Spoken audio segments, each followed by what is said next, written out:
Welcome everybody to the bonus edition of the 12 Days of Christmas, and we've brought you an extra special guest today, Mr. Saj Hussain of the Saj Hussain YouTube channel. Always worth looking up. Join and subscribe his channel. It's a phenomenal channel. He's got some really great videos on there. But Saj, like myself, used to run an independent property network meeting, and that's independent of any franchise that's out there.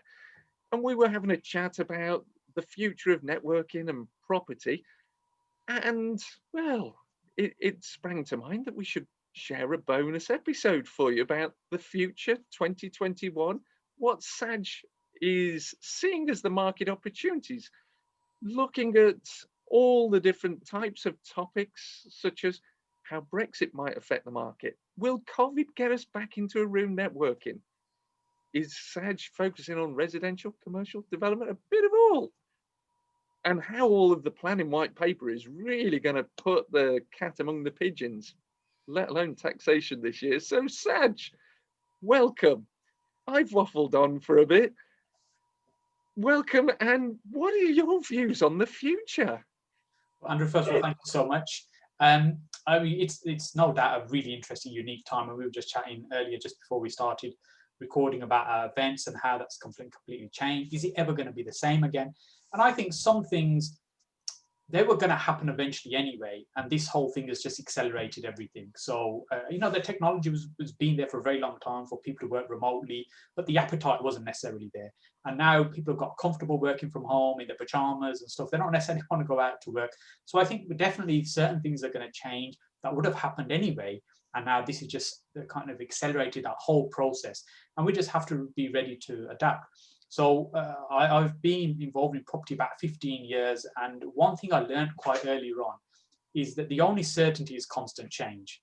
And I think when you listen to some of David's content, you certainly realize that, you know, he's been through a lot. You see things are constantly changing and evolving, and you can't make 10, 20-year plans like the way you could have before in property, because things like taxation, Brexit, all these things will completely change the market. So we've been very big and focused on professional house shares, HMOs. That's been a big core part of the business, and also doing some flips. Although I really enjoy doing the flips, the biggest challenges being the market's being too hot, prices are too high. You can't buy something and really add enough value to be able to sell for a profit. So there's just been a few of those, and recently starting to do some new build, which I find is another way to replace the flips. It means you can build the value as opposed to buying something where you're going to add it in. So with our HMO rooms, you know, if I'm being honest, beginning of the year or last year, even when lockdown started to happen, I did go into a little bit of a panic mode, because, you know, we have about 500 plus tenants of our own and others that we manage as well. And I thought, you know, even if a quarter of these can't pay, we are not going to be in a good place. And, you know, so that fear steps in all of us. But that also, I think, made us realize, you know, we need to make sure that we're doing various different things rather than relying on one specific model or method. And so over the last few months, we'd already started with service accommodation. I think we're about up to 200 beds on service accommodation as a separate business model, but that got a slap in the face as well. So we had to kind of change how that worked and that model worked. We're now less dependent on Airbnb and Booking.com. The vast majority is coming from direct bookings. We were fortunate enough to be able to build the data from the first lot bookings that we had and be able to build those relationships and some corporates, but also started working on social housing. Now, I stayed away from social housing for a very long time. And supported living in this model. But then more recently I've got involved, but only sort of in a small way, where I've partnered with other people and said, oh, we'll provide the property, let's see how it goes, and maybe something can build and scale. And also learning more around getting an income or getting a rental income that's paid ultimately from the government rather than from an individual's pocket. So those are a few things that have changed in our rental model. In terms of buying and selling, I've been a little bit cautious about buying now with the view to sell, because I think, although you know, a year ago I was probably saying the market's probably going to crash, it's going to crash. Now I feel we're probably more likely to have a slowdown. I think the government have realised the importance of property, and they're supporting it, they're propping it up. They're not going to just let it collapse or fall off a cliff. Although they're talking about there's no extension for stamp duty, you know, personally I think it's probably going to happen. 95% mortgages, all these things will stimulate the market and just keep it moving.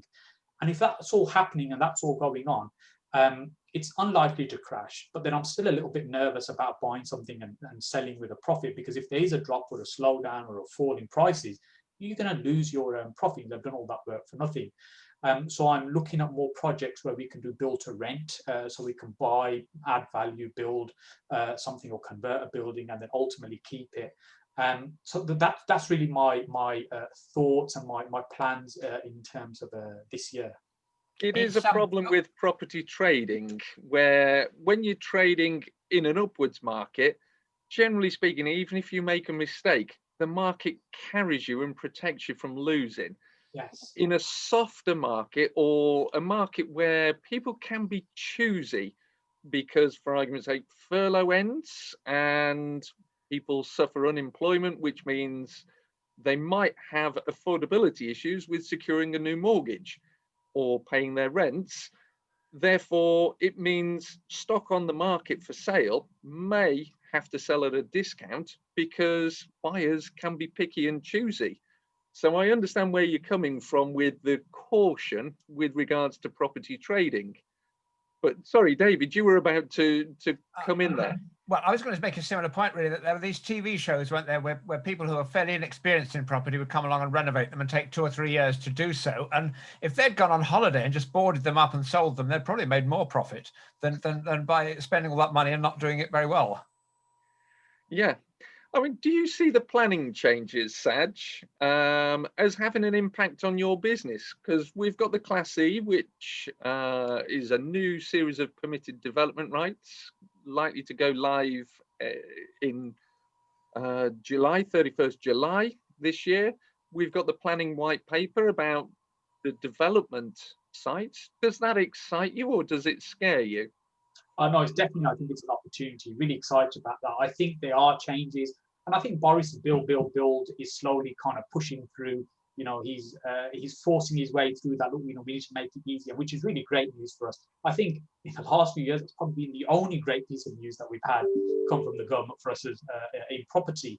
So excited about that, and I think also the advantage of that is that early mover thing. Although you and I will be speaking to people who are talking about this, and we seem to think, well, everybody's talking about it, everybody knows about it. The reality is we're a tiny little percentage of the market. And we're even within the wider property investing community, this type of networking community is tiny. It's a tiny percentage of it. So although we might be speaking to everybody else that is talking about similar things, the reality is the vast majority of people won't be aware, won't know. It'll take time to catch on. And we'll have a year, 2 years ahead of everybody else, I think, to really to benefit from that. And I think that is going to be a big opportunity this year. I would echo what you're saying there. I mean, I bought a bank last year. Happened to be the bank I work for. I loved it that much. A bank building, we should say at this point. With all the cash in it. Unfortunately not. But it is the first time I've ever managed to walk into a bank with a mask on and not get arrested. Admittedly, it was a building site at the time. But by the by, what I've found is in tenanting that commercial premises, I've had a lot of people come along and go, oh, I'd like this to be an A3, but I've got to get planning permission. And what I've done is I've been able to spin that to, don't worry, I've already sorted the planning permission for you, and you can run an A3 business from here. Because of the Schedule E, the change of use class back in August last year. So to me, I've used it as an opportunity to tenant buildings, but the Schedule E permitted development rights also give an opportunity to convert surplus space in commercial buildings that you perhaps couldn't do previously. So you are right, it's a great opportunity to move things forward. I mean, you touched on HMOs and the fact that you're operating a portfolio of professional lets. Now, I imagine if they're professional lets, that probably means they were office-based individuals. Have they struggled, shall we say, during lockdown, i.e. to live in the same space as they're now working and be able to manage the internet and everything? Has that caused your business teething troubles with a change of dynamics? I think the internet has probably been the core challenge. although we pretty much go for the fastest fibre optic speed we can in every property, for the sake of an extra 10, 15 quid, it just means there's just so much more that everybody can benefit from. So that's probably been a little bit of a challenge with so many people maybe doing Zoom calls simultaneously. But I'm also in the back of my mind thinking, furlough's been extended and extended and extended again. And, now it's pushed back to April. So really, are we waiting for a time where there'll be mass unemployment, all these people will lose their jobs, and how are we going to deal with that?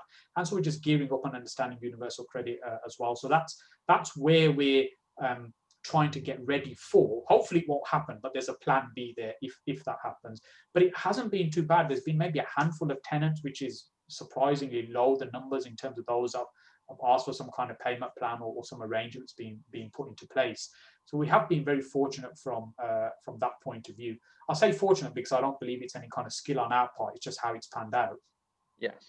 It's funny that the COVID emergency, in a sense, pushed Brexit and all these other things onto the back burner, and it all hinges around the vaccines and whether they work and how effective they are and how quickly we can return to some kind of new normal, because things won't quite be the same again, will they?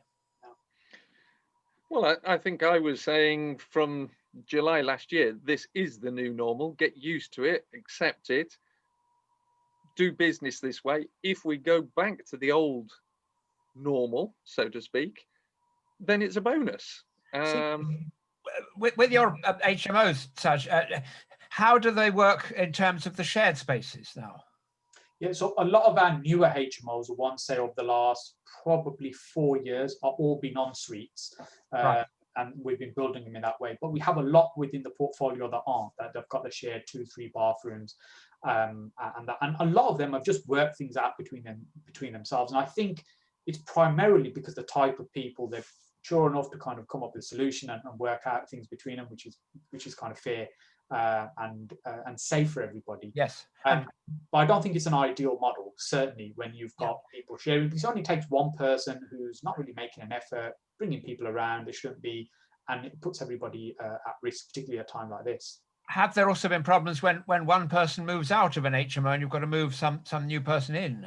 Yeah, we have had some challenges around that. I mean, before we've moved into current tier 4 that we're in right now. In the earlier lockdown, we weren't moving anybody in. There just some people that are moving, which isn't great for the portfolio as well because it increases your voids. But in the first lockdown, we just had NHS staff that were the only ones that were moving, and mostly where we had studios, more kind of self-contained rather than general shared space. Because the people are already living there, don't necessarily want somebody new to come in. So, there are some of those factors that you need to think about. It's far from ideal, but I think we have been quite lucky the way it's all panned out so far. Well, it sounds like you've had a good pre-screening process before tenants actually get the keys to your properties, which is why it's panned out well for you. Because if you don't actually undertake good referencing, good analysis of the people that occupy your properties, it can rebound at times like this. So I think it's a testament to your business systems that you've done so well. Now, you must have been planning your business systems around an unknown Brexit entity. I mean, do you foresee that as having an impact on your business, either through financing, tenant demographic, or anything else? I think the biggest impact that concerns me is the tenant demographic. Is there going to be a change where people maybe no longer want to stay? There'll be other people that no longer will be coming to the country that were before. Those are things that do concern, because if we look across our numbers in terms of nationalities, it's quite mixed. And you think, well, actually, that means, there's a lot of people that aren't British nationals that are our tenants, and how is that going to change going forward? So, there are those things going on in the back of my mind. The other thing that's happened in Birmingham, we had Article 4 start earlier last year in June, so about 6 months ago now, which means the number of new HMOs is now dropped significantly. that's coming to the market. So although it is becoming very, very competitive, so we need to go through a phase where all this settles down. We see how it pans out. And of course, there have been some people, particularly those people that are not from the area, that come from other towns and more affluent places, I think will buy a cheap HMO here, end up purchasing in the wrong place or the wrong type of tenant they target, then find it doesn't work and then want to get out as well. So all that shake-up is, I think we're going through that process now, but it's going to settle, and then we'll see how it looks like and what things look like at that point. But with regards to the type of tenants, we've always been really fussy about who comes in. I'd rather have a room sitting empty for a few weeks even and have the right person move in than have no void and have the first person that turns up with the money to move in. And I think that has helped us. And I'm quite cautious because I also invest with other people's money as well. So that just generally makes me very cautious as a thinker and how we work. So I think some of that pushes through the other parts of the systems in our business, like who's coming in. The way I think about it, if a tenant's taking a room from you, and let's say they're going to be there for a year, and it's £500 a month, that's effectively £6,000 of credit that you're giving them. But nobody sees it like that. But that's exactly what it is. It's £6,000 of loan that you're giving. Would you give that person £6,000 loan? And I remember having a conversation once with a guarantor who was the father of the potential tenant, and about them being the guarantor, and I explained what I needed from them. And they weren't willing to be the guarantor. And I said, look, with all due respect, if you're not willing to stand by your son, why would you expect us to effectively provide this amount of credit to them? And he couldn't understand that. I couldn't believe it. I love that approach. That's a very good point.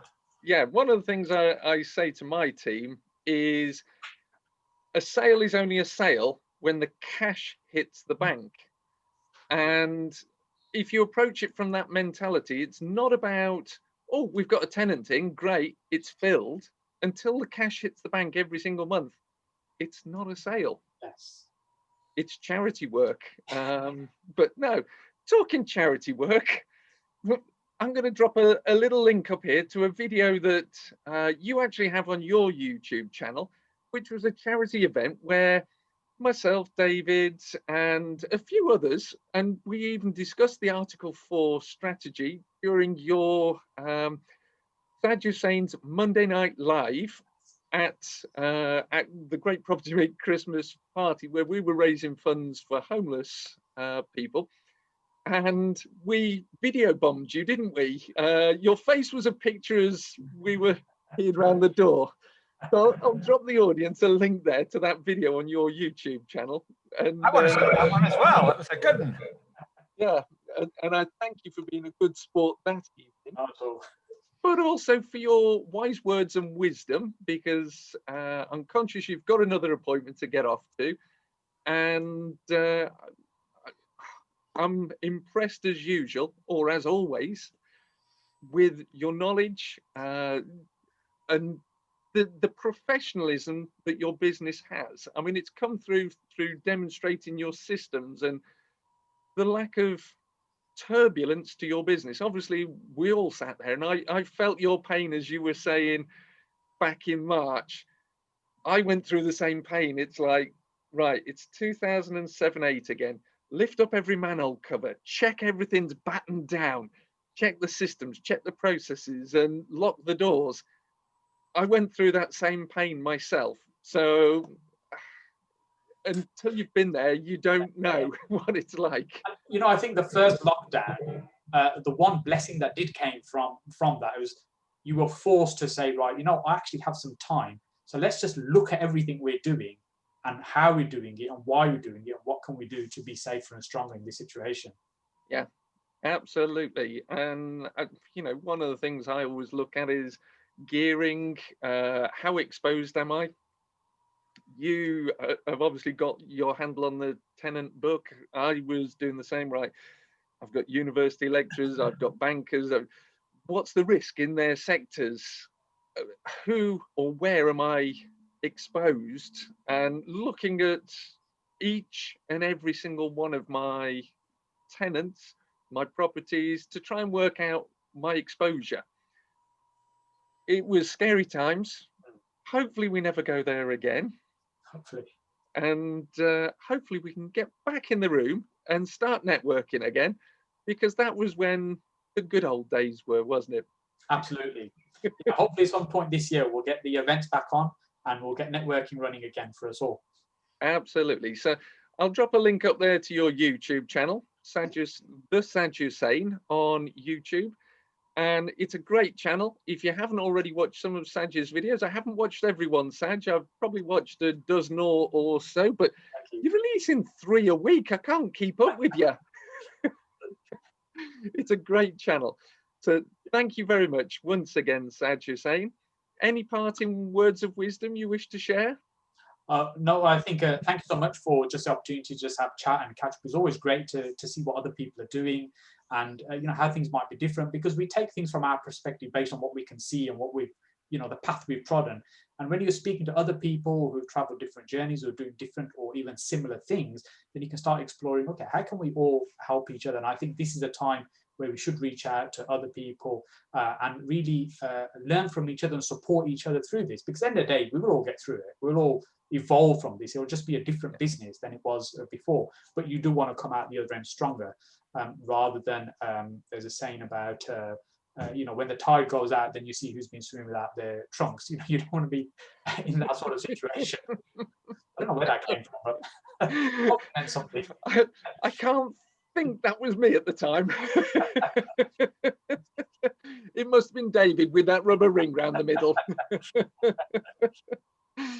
But no, I think we're all too wise to swim without our trunks. So, you know, thank you very much, Saj. Thank you, David, for joining us again. And look forward to you staying tuned. If you love what Saj has said, drop him a comment. He loves it when you engage with him. And if you've disagreed with what he said, tell me and I'll jump on and answer that one. By all means, give a thumbs up just to let Saj know that you loved what he was sharing. And don't forget, subscribe and share with your friends. Thank you very much, everybody. Thank you.